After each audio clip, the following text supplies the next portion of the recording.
तो जय हिंद आप सभी को। दोस्तों आज हम लोग जो बात करेंगे वो क्लास 10th हमारा पर्यावरण और ये चैप्टर 8 है बायोलॉजी का। ये पार्ट 3 वीडियो है और इस वीडियो में इस चैप्टर को एंड कर देंगे। थोड़ा सा एक टॉपिक बचा था, जैसे कि उस पिछले वाले वीडियो में जो कचरा प्रबंधन था वहाँ तक पढ़े थे और इसके बाद पढ़ना है कचरा प्रबंधन के बाद में पढ़ना है। तो सबसे पहले कचरा प्रबंधन बताया था कि कचरा प्रबंधन के बारे में हम बता भी दिए थे शायद। कचरा प्रबंधन कि कचरा को एक जगह एकत्रित करके और उसके वैज्ञानिक तरीके से समुचित उसका निपटारा कचरा प्रबंधन कहलाता है, ठीक है ना। तो वही है। तो चलिए शुरू करते हैं। इसके बाद जो चैप्टर आता है ओजोन के बारे में। ओजोन इसका सूत्र क्या होता है? ओजोन का O3 होता है, मतलब कि ठीक है। ओजोन का सूत्र क्या होता है? O3 होता है। देखिए ओजोन क्या होता है इसको अच्छे से समझिए। ओजोन क्या, जैसे अगर ये मानते हैं पृथ्वी है, यहाँ पे पृथ्वी है। पृथ्वी 2 मिनट।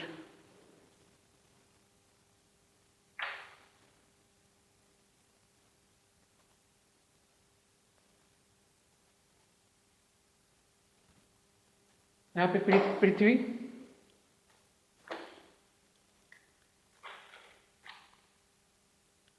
ओजोन ऑक्सीजन के जो है, ओजोन सबसे पहले समझिए ओजोन ऑक्सीजन के 3 परमाणुओं से मिलकर बना होता है, ठीक है ना। इसका सूत्र O3 है। और जैसे कि हम बता रहे हैं कि ये पृथ्वी है, इसके 15 किलोमीटर से लेकर लगभग 15 किलोमीटर से लेकर 50 किलोमीटर के रेंज तक जो भी है 15 से 50 वहाँ पे क्या है? ओजोन है।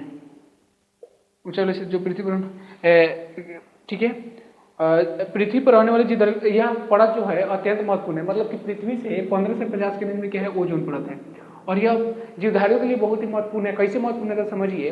सूर्य के प्रकाश से एक पराबैंगनी किरण निकलता है, पराबैंगनी किरण, ठीक है ना। सूर्य से प्रकाश से क्या निकलता है? पराबैंगनी किरण। और ओजोन क्या करता है? इससे हमारी रक्षा करता है, क्योंकि अगर वो डायरेक्ट धरती पे पड़े तो त्वचा कैंसर, सनबर्न, उसके बाद मोतियाबिंद, ये तरह तरह की बीमारियाँ उत्पन्न होने लगेगी। तो ओजोन क्या करता है? इससे हमारी ये इस किरण को डायरेक्ट पृथ्वी पर पड़ने नहीं देता है, जिससे हमारी रक्षा होती है और ये सब बीमारी जो है बच पाएंगे। तो इसलिए इसकी रक्षा करना अति आवश्यक है। तो सबसे पहले हम लोग क्या कर देते हैं कि ओजोन परत को हम लोग क्या कर रहे हैं,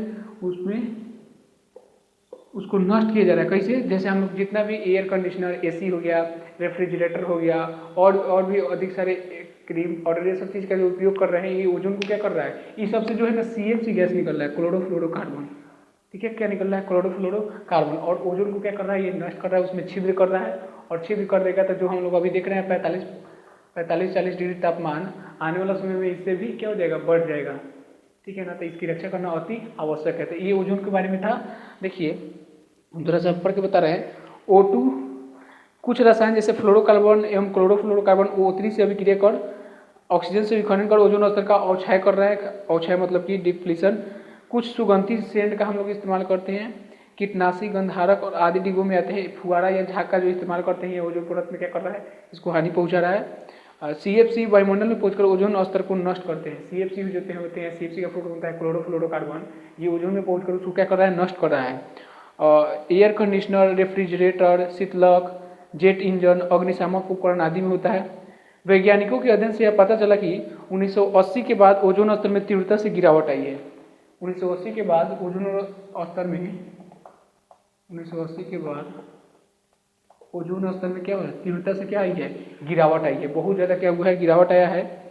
अंटार्कटिका के ऊपर ओजोन के स्तर में इतनी कमी है कि इसे ओजोन छिद्र की संज्ञा दी गई है। अंटार्कटिका के ऊपर तो ओजोन की इतनी कमी है कि ओजोन छिद्र की, अंटार्कटिका के ऊपर ओजोन स्तर में इतनी कमी आई है कि इसे ओजोन छिद्र क्या बोलते हैं? ओजोन छिद्र की संज्ञा दे दी गई है। इसके ऊपर जो है बहुत कमी है, इसको बोल सकते हैं ओजोन छिद्र। वैज्ञानिकों का यह प्रयास है कि CFC का समुचित विकल्प खोजा जाए, इसका विकल्प भी खोजा जाए, जिससे इस ओजोन स्तर की जो कमी आ रही है इसको क्या किया जाए? रोका जाए। 1987 में UNEP के दौरान यह सहमति बनी कि CFC के उत्पादन को 1986 के स्तर पर ही सीमित रखा जाए। 1986 का जो स्तर था ना, तो UNEP में यह के दौरान इसमें सहमति बना था कि 1986 का जो स्तर था उतना तक ही सीमित किया जाए, मतलब उतना तक ही सीमित रखा जाए। इससे ओजोन अवक्षय पर रोक लगनी संभव है। विभिन्न देशों में इस दिशा का कार्य चल रहा है। इसमें ओजोन अवक्षय को क्या किया जाएगा?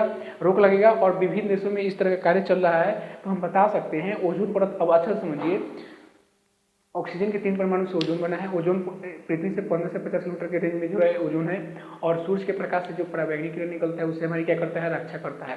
तो सीधे सी बात, अगर ओजोन नहीं रहे तो सीधे सूर्य के प्रकाश से जो ओजोन पराबैंगनी किरण निकलेगा वो डायरेक्ट पृथ्वी पर पड़ेगा, जिससे हमको तरह तरह की बीमारियाँ, सनबर्न, उसके बाद मोतियाबिंद, तरह तरह के कैंसर, ये सब की बीमारी उत्पन्न होने लगेगी। इसलिए ओजोन क्या करता है, इससे हमारी रक्षा करता है, उसको डायरेक्ट पृथ्वी पर पड़ने नहीं देता है।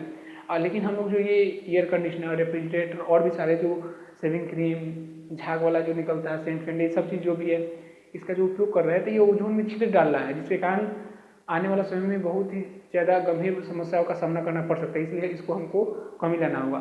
तो इस चैप्टर में इतना ही था, ज़्यादा था नहीं, 2-3 मिनट का वीडियो, 4-5 मिनट का वीडियो था, जिसमें कचरा प्रबंधन बताया था और ओजोन के बारे में थोड़ा सा पढ़ना था। ठीक है, तो ये चैप्टर आपका एंड हो गया। ठीक है, तो सबसे पहले हमारा पर्यावरण पढ़े थे चैप्टर 8 में, तब पर्यावरण के बारे में पढ़े थे, पर्यावरण जैसे बांटे थे। उसके बाद जो भी है उसमें पढ़े थे हम लोग किसके बारे में,